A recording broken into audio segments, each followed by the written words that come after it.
Hello दोस्तों, आपका फिर से स्वागत है हमारे यूट्यूब चैनल पर। और आज हम आपके लिए एक और वीडियो लेके आए हैं जिसके अंदर हम अभी बात करने वाले हैं वैकेंसी के बारे में। जैसे कि आपको पता है, रायबरेली में जो नर्सिंग कॉलेज है उसकी वैकेंसी आई है।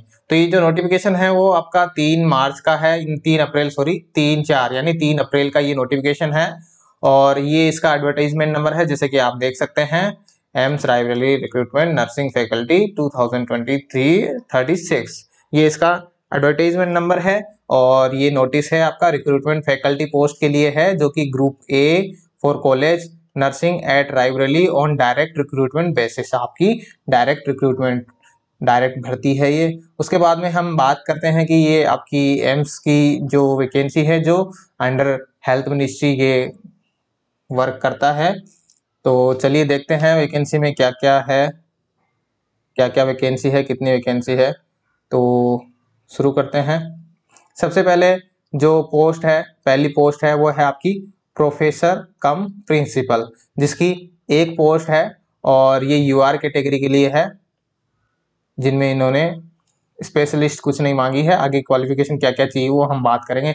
उसके बाद में हम बात करते हैं जो सेकंड पोस्ट है, वो आपकी एसोसिएटेड प्रोफेसर है, associate professor reader in nursing, जिसमें इनकी 2 पोस्ट है जो कि यूआर के लिए रिजर्व रखी गई हैं। और जिसमें इन्होंने स्पेशलिटी सब्जेक्ट एक तो मेडिकल सर्जिकल नर्सिंग में मांगा है इन्होंने एमएससी, और कम्युनिटी हेल्थ नर्सिंग में इन्होंने स्पेशलिटीज मांगी है। उसके बाद में तीसरी पोस्ट है, वो आपकी है assistant professor lecture in nursing.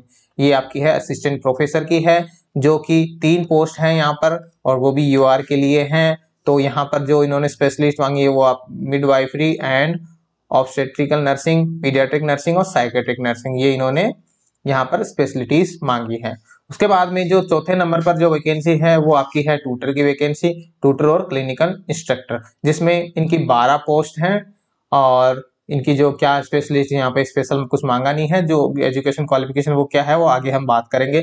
तो उससे पहले मैं बता दूं, जो 12 पोस्ट है उसमें से यूआर के लिए 7 पोस्ट है, ओबीसी की 3 रखी गई हैं, और एससी के लिए 1 रखी गई है, और ईडब्ल्यूएस के लिए 1 पोस्ट रखी गई है। तो इस तरह से ये आपकी पोस्ट रखी गई हैं। उसके बाद में हम आगे बात करते हैं। आगे क्या दे रखा, तो इसमें जैसा कि यहाँ पर लिखा है कि the above vacancy are provisional subject to variation, यानी ये आपकी वैकेंसी है, इसमें कोई भी चेंज हो सकता है, जो कि एम्स डायरेक्टर इसको चेंज करने का राइट रखते हैं। उसके अलावा reservation will be as per government India guideline issue for the time to time, यानी जो रिजर्वेशन है वो आपकी गवर्नमेंट ऑफ इंडिया की गाइडलाइन के अकॉर्डिंग होने वाला है। उसके बाद में थर्ड पॉइंट है 4% of total vacancy are horizontally reserve for PWD, यानी पीडब्ल्यूबीडी के लिए जो हैंडीकैप्ड है उनके लिए 4% रखी गई है। उसके बाद में आगे जो 4th पॉइंट है वो है the cut off date to determine the maximum age limit essential qualification and experience will be at last date of submission online application, यानी जो आपकी एज है वो आपकी जो एग्जाम की इस फॉर्म की लास्ट डेट है वहां तक कंसीडर की जाएगी। उसके बाद में जो 5वां पॉइंट है उसमें देखा था period of experience wherever prescribed shall be counted after obtaining prescribed qualification, यानी आपका एक्सपीरियंस है जो कि आपकी जो एसेंशियल क्वालिफिकेशन है उसके बाद में कंसीडर किया जाता है, वो कंप्लीट होने के बाद का एक्सपीरियंस ये कंसीडर किया जाएगा, उससे पहले का नहीं किया जाएगा। आगे चलते हैं हम, तो क्या क्या एसेंशियल क्वालिफिकेशन मांगी है वो हम बात कर लेते हैं। तो सबसे पहले जो पोस्ट है वो आपकी है प्रोफेसर कम प्रिंसिपल। इसके अंदर जो एसेंशियल वो मांगा है, इन्होंने master degree in nursing with advance specialisation in nursing from recognised institution, इन्होंने यहाँ पर एमएससी नर्सिंग मांगा है। और उसके बाद में इन्होंने सेकंड पॉइंट देखा must be registered nurse and midwife, जो RN-RM नंबर हैं वो होने चाहिए, जो कि सबके होते हैं। उसके बाद में जो थर्ड पॉइंट है, थर्ड पॉइंट में इन्होंने दे रखा है 10 year experience in nursing field after registration as a nurse, यानी आपका जब RN-RM जो रजिस्टर हो जाओगे, आपकी जो स्टेट काउंसिल है उसके अंदर रजिस्टर होने के बाद का इन्होंने 10 साल का एक्सपीरियंस मांगा है, out of which 7 year must have been spent in nursing education और administration after obtaining the prescribed post graduate qualification, यानी आपका जो 7 साल का एक्सपीरियंस है वो आपका नर्सिंग एजुकेशन और एडमिनिस्ट्रेशन में होना चाहिए आफ्टर ये आपने जो क्वालिफिकेशन अचीव करी उसके बाद। फिर इन्होंने डिजायरेबल दे रखा है PhD इन नर्सिंग, यानी ये हो तो अच्छी बात है, नहीं हो तो भी चलेगा, ये डिजायरेबल है, preference will be given to the PhD in nursing. फिर नेक्स्ट चलते हैं। नेक्स्ट जो पोस्ट है वो है हमारे पास में एसोसिएटेड प्रोफेसर रीडर है, जो कि नर्सिंग की पोस्ट है। उसके बाद में जिन्होंने जो एसेंशियल क्वालिफिकेशन है वो मांगी है master degree in nursing from recognise institution और यूनिवर्सिटी, यानी एमएससी मांगी है इन्होंने, एमएससी नर्सिंग मांगी है। उसके बाद में इन्होंने बोला कि रजिस्टर्ड होना चाहिए मिडवाइफ एंड नर्स। फिर तीसरा पॉइंट है कि इन्होंने 8 ईयर का एक्सपीरियंस मांगा है यहाँ पे, 8 year experience after MSc. MSc nursing के बाद में 8 साल का इन्होंने एक्सपीरियंस मांगा है, जिसमें से 5 साल 5 year teaching experience in nursing, जिसमें से 5 साल का टीचिंग का एक्सपीरियंस होना चाहिए। इन्होंने भी डिजायरेबल जो है पीएचडी इन नर्सिंग दे रखा है, जो कि हो तो अच्छी बात है, नहीं तो एडजस्ट कर लेंगे, या फिर जो प्रायोरिटी है वो पीएचडी को देंगे। फिर तीसरा पॉइंट है हमारे पास में, तीसरी जो वैकेंसी है वो है असिस्टेंट प्रोफेसर और लेक्चर इन नर्सिंग, जिसमें इन्होंने एसेंशियल एमएससी नर्सिंग मांगी है। उसके बाद में रजिस्टर होना चाहिए, आरएनआरएम होनी चाहिए इसके पास में। फिर जो थर्ड पॉइंट है वो दे रखा 5 year experience with A minimum 2 year in teaching institution in nursing. इन्होंने 5 ईयर का एक्सपीरियंस मांगा है, जिसमें से मिनिमम 2 ईयर का जो एक्सपीरियंस है, टोटल 5 ईयर चाहिए इनको, जिसमें से 2 ईयर आपका टीचिंग का एक्सपीरियंस होना चाहिए। जो फिर बाद में जो फोर्थ पोस्ट है वो है आपकी ट्यूटर या फिर क्लिनिकल इंस्ट्रक्टर। तो इसमें जो एसेंशियल है वो इन्होंने मांगा है बीएससी नर्सिंग या फिर post BSc nursing from Indian nursing council recognised university. ठीक है, जो आपकी जो यूनिवर्सिटी या कॉलेज है वो आईएनसी से रजिस्टर्ड होनी चाहिए। तो बीएससी नर्सिंग और पोस्ट बीएससी कोई भी अप्लाई कर सकता है, जीएनएम यहाँ अप्लाई नहीं कर सकता है। उसके साथ में जो रजिस्टर्ड नर्स मिडवाइफ यानी आपका आरएनआरएम नंबर होना चाहिए, आप रजिस्टर होने चाहिए। उसके बाद में जो एक्सपीरियंस है वो मांगा है यहाँ पर 3 ईयर का experience, 3 year experience in nursing, teaching experience मांगा है, जो कि नर्सिंग में आपका 3 ईयर का टीचिंग एक्सपीरियंस होना चाहिए। उसके बाद में डिजायरेबल उन्होंने मांगा कि एमएससी हो तो उनको प्रेफरेंस देंगे, master of nursing degree from Indian nursing council recognised institution, यानी आपका आईएनसी से जो रजिस्टर जो काउंसिल जो आपके इंस्टीट्यूट है वहां से एमएससी नर्सिंग हो तो ये डिजायरेबल है। ये आपकी चारों वैकेंसी की जो एसेंशियल क्वालिफिकेशन वो थी। उसके बाद में हम आगे बात करते हैं, नेक्स्ट वो है जनरल कंडीशंस। अब जनरल कंडीशंस क्या क्या है वो देख लेते हैं। तो सबसे पहले है the aspiring applicant satisfy the eligibility criteria in all respect can submit there online application form through the link provided in the institute website AIIMS library, जो कि आपकी ऑफिशियल वेबसाइट है, ऑन और बिफोर 3/5/2023 टिल 5 PM। यानी आपका जो application है वो उसकी लास्ट डेट यहाँ पर दे रखी है। तो लास्ट डेट आपकी है 3 मई 3/5/2023 और 5 बजे तक, 5 बजे तक ये फॉर्म भरे जाएंगे। तो जो ये जो एसेंशियल क्वालिफिकेशन जो ये लोग क्राइटेरिया फिल करते हैं उनको ये फॉर्म फिल कर देना है, जिसकी लास्ट डेट 3 मई 2023 है। फिर बाद में नेक्स्ट पॉइंट दे रखा है, candidate who wish to apply for more than 1 post should apply separately for each post and pay the application fee for each post and submit their application form separately for each post। यानी अगर कोई person है, कोई candidate है जो एक से ज्यादा पोस्ट के लिए अप्लाई करना चाहता है, तो उनको अलग अलग फॉर्म फिल करना है और अलग अलग पेमेंट भी करना है, तभी आपका जो फाइनल सबमिट माना जाएगा। फिर पे स्केल की बात करें तो क्या सैलरी इसमें रहने वाली है, तो उसकी हम बात करते हैं। तो प्रोफेसर कम प्रिंसिपल की बात करें तो उनके लिए जो लेवल 13 रहने वाला है, और पे में जो लेवल है वो 1,23,100 से लेके 2,15,000 बेसिक रहने वाला है। यानी 1,23,000 तो यहाँ पर बेसिक रहने वाला है। यानी अप्रोक्स अगर सैलरी इन हैंड बात करें पर मंथ तो 2 लाख के अप्रोक्स यहाँ पर सैलरी रहने वाली है। तो 2 लाख की सैलरी यहाँ पर रहने वाली है। उसके बाद में जो एसोसिएट प्रोफेसर की बात करें तो यहाँ पर लेवल 12 यहाँ पर मिलने वाला है। जो पे मैट्रिक्स की बात करें तो 78,000 बेसिक रहने वाली है और 2,09,000 तक ये बेसिक रहेगी। तो ये बेसिक आपकी 78,000 है। तो यहाँ पर जो लेवल जो सैलरी बनती है वो पर मंथ की आपकी 1.5 लाख से ऊपर बनती है, 1.5 लाख से ऊपर यहाँ पर सैलरी बनती है इन हैंड पर मंथ। फिर बाद में जो लेक्चर इन नर्सिंग है असिस्टेंट प्रोफेसर, उसकी लेवल 11 रहने वाली है, जिसका बेसिक 67,700 से लेके और 2,08,000 तक यहाँ पर रहने वाला है। तो इनकी भी जो सैलरी बनती है वो अप्रोक्स अप्रोक्स 135 140 के अप्रोक्स बन रही है। ये आपकी 60 से अबोव बनेगी, 50 से अबोव तो क्या 60 से अबोव बनने वाली है, और यहाँ पे 150 के अप्रोक्स बनने वाली है। और जो लेवल 10 है उसमें ट्यूटर और क्लिनिकल इंस्ट्रक्टर की पोस्ट है, जो कि आपका लेवल 10 यहाँ पर सैलरी मिलने वाली है। और पे मैट्रिक्स की बात करें 56,100 यहाँ पर बेसिक रहने वाली है। तो ये जो सैलरी है अप्रोक्स 1,35,000 पर मंथ जो सैलरी वो रहने वाली है यहाँ पर ग्रोस, हम सारे अलाउंस अगर इसमें ऐड करें तो। उसके बाद में एज की बात करें तो क्या एज इन्होंने मांगी है, तो जो एज लिमिट है उसमें जो प्रोफेसर कम प्रिंसिपल है उनके लिए 55 ईयर से ज्यादा नहीं होनी चाहिए।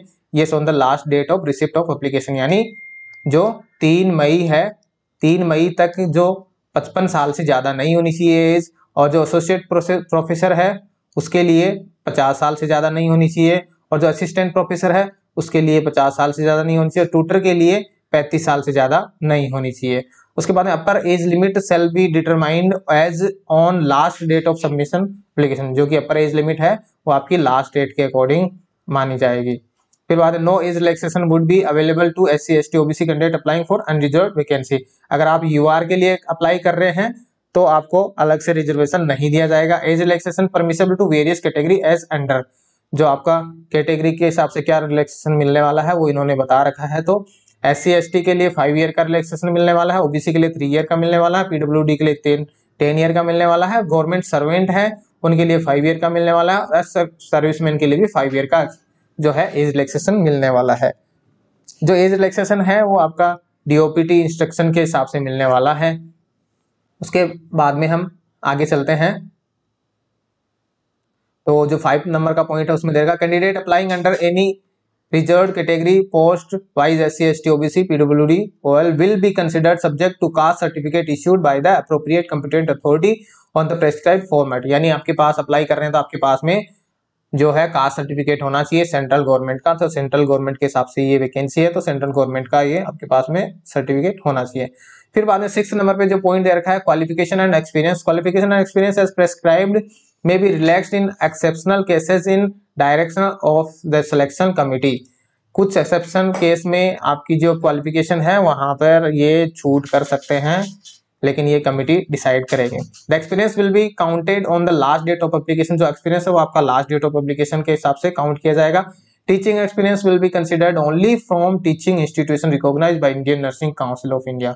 यानी जो टीचिंग एक्सपीरियंस है वो आपके रिकॉग्नाइज्ड इंस्टीट्यूट से होना चाहिए, जो INC या फिर गवर्नमेंट ऑफ इंडिया के अंडर वर्क हो। फिर बाद में ट्यूटर और clinical instructor will be selected through exam and interview. जो एग्जाम मोड है ट्यूटर एंड क्लिनिकल इंस्ट्रक्टर उनका एग्जाम एंड इंटरव्यू दोनों वाला है, यानी आपका जो CBT बेसिस ऑनलाइन एग्जाम होगा और साथ में इंटरव्यू भी होगा, साथ में इंटरव्यू भी होगा। ये सिर्फ ट्यूटर या क्लिनिकल इंस्ट्रक्टर की पोस्ट के लिए है। Short listing method of the selection, तो क्या होगा शॉर्ट लिस्टिंग जो मेथड ऑफ सिलेक्शन क्या रहने वाला है। तो ट्यूटर के लिए हम बात करें तो सिलेक्शन प्रोसेस है वो रिटन एग्जाम और इंटरव्यू के थ्रू होने वाली है। और जो principal associate professor and assistant professor की बात करें तो इनका इंटरव्यू बेसिस पे होने वाला है, जो कि आपकी कमिटी इंटरव्यू लेगी और इंटरव्यू के बाद में डिसाइड करेगी। तो यहाँ इनका एग्जाम नहीं होने वाला, सिर्फ इंटरव्यू होने वाला है। साइट ऑफ इंटरव्यू, इंटरव्यू की साइट की बात करें तो जो इंटरव्यू है वो आपका एम्स रायबरेली के अंदर होगा, और इसके अंदर आपको नो TA DA कुछ नहीं मिलने वाला है इंटरव्यू में आने के लिए। एप्लीकेशन फीस की बात करें तो जनरल OBC EWS की बात करें तो 1500 रुपये फीस रखी गई है, और जो SC ST कैंडिडेट है उनके लिए 800 रुपये फीस रखी गई है। PWD कैंडिडेट के लिए यहाँ पर फीस नील है, यहाँ पर एग्जेम्प्टेड रखी गई है, यानी कोई फीस नहीं है। Applicant fees is required to remitted through online payment gateway available in the website. यानी जो पेमेंट है वो आपको सिर्फ ऑनलाइन मोड पे करना है, जो आपको एम्स रायबरेली की वेबसाइट के थ्रू ही करना है, अदर कोई यूज नहीं करना method. The application fees is non refundable. Online application without fees shall be समरली rejected. यानी आपको पेमेंट करना है, अगर पेमेंट नहीं करोगे तो आपका फॉर्म है वो रिजेक्ट हो जाएगा। उसके बाद में 11वां पॉइंट है वो दे रखा है यहाँ पर, the applicant already in government service shall be have to produce no objection certificate. यानी अगर आप कहीं गवर्नमेंट इंस्टीट्यूट में या ऑटोनोमस बॉडी में वर्क कर रहे हैं तो आपको NOC है वो आपको दिखानी है, शो करनी है at the time of interview, या फिर जब भी आपसे डॉक्यूमेंट वेरिफिकेशन हो तब भी आपको NOC प्रोड्यूस करनी है। उसके बाद में जो एम्स रायबरेली है उसका डिसीजन फाइनल रहने वाला है, यानी आप कोई भी चेंज कर सकता है जो आपका सिलेक्शन का मोड या फिर कोई एग्जाम मोड या फिर इंटरव्यू कहाँ क्या लेना है, ये एम्स रायबरेली है वो डिसीजन फाइनल होगा, कुछ भी चेंज कर सकता है। तो उसके बाद में 13 पॉइंट है, any curriculum for revision of advertisement of any other information regarding this recruitment will be posted on the official website। यानी कुछ भी चेंज होगा तो ऑफिशियल वेबसाइट है एम्स रायबरेली की, उसके ऊपर ये अपडेट कर देंगे। तो candidates are advise to visit our website regularly for updated information in this regard. यानी आपको वेबसाइट पे विजिट करना है और चेक करते रहना है, अपडेटेड रहना है वहां से। At the time of interview, if called, the candidate should bring along original certificate, support or his age, qualification, professional qualification, experience, 2 recent passport size color photos and 2 set of self-attested photocopies। यानी जब भी आपका interview होता है तो आपको essential qualification और आपका आईडी और एक्सपीरियंस, जो भी recent colour passport size photos और 2 सेट ऑफ योर डॉक्यूमेंट आपको साथ में लेके आनी है जब आपका इंटरव्यू होता है। उसके बाद में नेक्स्ट चलते हैं other information for the candidate के लिए कुछ अदर इंफॉर्मेशन है, वो इस तरह से है। The all India institute of medical science is an autonomous body established under act of parliament. जो ये आपका एम्स है वो एक ऑटोनोमस इंस्टीट्यूट है जो कि एक्ट ऑफ पार्लियामेंट के अंडर एस्टेब्लिश हुआ है। Service under institute is govern by the act and rules regulation formed thereunder. यानी जो ये इंस्टीट्यूट है वो एक्ट और रूल एंड रेगुलेशन के अकॉर्डिंग चलने वाला है। All the post carry usual allowance as admissible to central government employ and similarly status at AIIMS Raebareli Uttar Pradesh. यानी जो जितने भी अलाउंस हैं वो सेंट्रल गवर्नमेंट एम्प्लॉय के अकॉर्डिंग आपको मिलने वाले हैं। यहाँ पे जितने सेंट्रल गवर्नमेंट एम्प्लॉय को मिलते हैं वो सारे आपको अलाउंस इसमें मिलने वाले हैं। और जो प्रोबेशन पीरियड है वो यहाँ पर 2 ईयर का रहने वाला है। The applicant who do not have requisite qualification up to the last date for submission application will not be considered। यानी अगर आपके पास में एसेंशियल क्वालिफिकेशन लास्ट डेट तक नहीं है तो आपका फॉर्म है वो एक्सेप्ट नहीं होगा, रिजेक्ट कर दिया जाएगा। फिर नेक्स्ट है incomplete application will not be considered. यानी आपका एप्लीकेशन इनकम्प्लीट रह जाएगा तो उसको कंसिडर नहीं किया जाएगा। The period of experience wherever prescribed shall be counted after obtaining the prescribed educational qualification.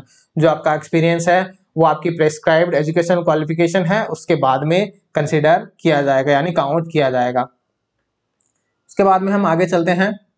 The employ of institute will be govern by the new pension scheme as per provision obtain by ministry of finance department of economic affairs notification number ये जैसा कि, और जो जैसे कि आपको पता है जो जितने भी अभी कैंडिडेट हैं जो 2004 के बाद में ज्वाइनिंग कर रहे हैं तो उनको सबको जो है ओपीएस की जगह पर एनपीएस यहाँ पर मिलने वाला है। यानी आपको ओल्ड पेंशन की जगह न्यू पेंशन स्कीम के अंडर आपका जो है डिडक्शन होगा, यानी आपको कंसीडर किया जाएगा एनपीएस के according.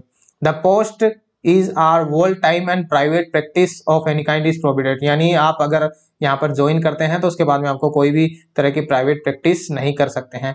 AIIMS reserve the right to increase और decrease the number of vacancy. यानी एम्स आपकी जो पोस्ट में नंबर कम और ज्यादा कर सकता है।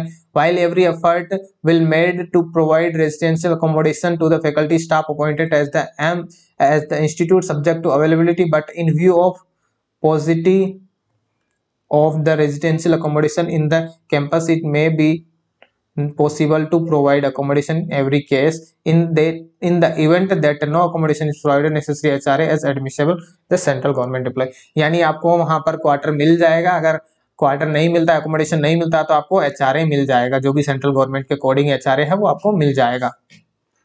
फिर आगे पॉइंट है वो दे रखे हैं वो भी मैं आपको बता देता हूँ। Convincing of any kind will be disqualification. यानी आपको अगर कोई भी घूस देते, अगर आपको ऐसे कोई एक्टिविटी है जो जहाँ पे आप कन्विंस कर रहे हो तो वहां पे आपको डिस्क्वालिफिकेशन कर देंगे।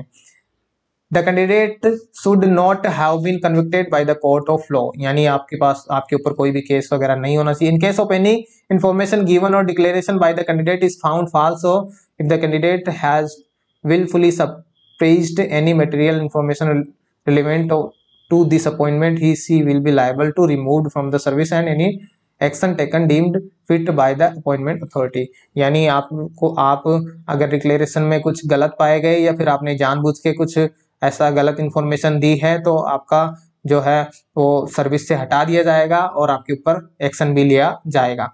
The competent authorities reserve the right of any amendment, cancellation or changes to the advertisement as a whole part without assigning or any reason given notice। यानी जो इसमें कोई भी जो चेंज है, कैंसिल है, वो कुछ भी हो सकता है, तो इसके लिए कोई बिना ये नोटिस दिए ये चेंज कर सकते हैं। The decision of the competent authority regarding interview, verification of candidate or selection would be final, binding all candidate, no representation corresponding will be entertained in regard।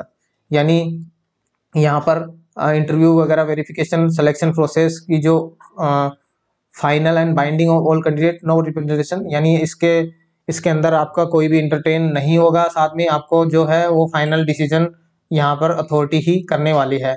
No individual intimation may be sent AIIMS Raebareli to applicant, it will be responsibility of applicant to keep abreast of development by visiting institute website regularly. यानी आपको website है, regularly आपको check करते रहना है। कोई भी अगर इसमें आपको कोई भी इंफॉर्मेशन है तो आपको वेबसाइट के थ्रू अपडेट किया जाएगा, तो आप वहां से चेक कर सकते हैं। तो आपको कोई इंफॉर्मेशन पर्सनली नहीं भेजी जाएगी, तो आपको चेक करते रहना है उसके लिए। उसके बाद में हम आगे चलते हैं। All dispute will be subject to jurisdiction of court of law at Raebareli। यानी कुछ भी अगर आप डिस्प्यूट पाया जाता है तो वो कोर्ट के अंदर आपका केस हैंडल किया जाएगा और कोर्ट के अंदर आपका केस रजिस्टर हो सकता है। अगर कुछ भी आपको क्लेरिफिकेशन और इंक्वायरी चाहिए हो तो ये आपको मेल दे रखा है, यहाँ पर आप मेल कर सकते हैं और ये कॉन्टैक्ट नंबर आके देख रखे हैं। और आपको एप्लीकेशन फॉर्म के रिगार्डिंग कुछ भी इंफॉर्मेशन चाहिए हो तो आप इस नंबर पे कॉल कर सकते हैं। तो ये था इस नोटिफिकेशन में। इससे रिगार्डिंग और कुछ आपको हेल्प चाहिए हो तो आप कमेंट कर सकते हैं, पूछ सकते हैं। तो थैंक यू फॉर वॉचिंग, मिलते हैं नेक्स्ट वीडियो में।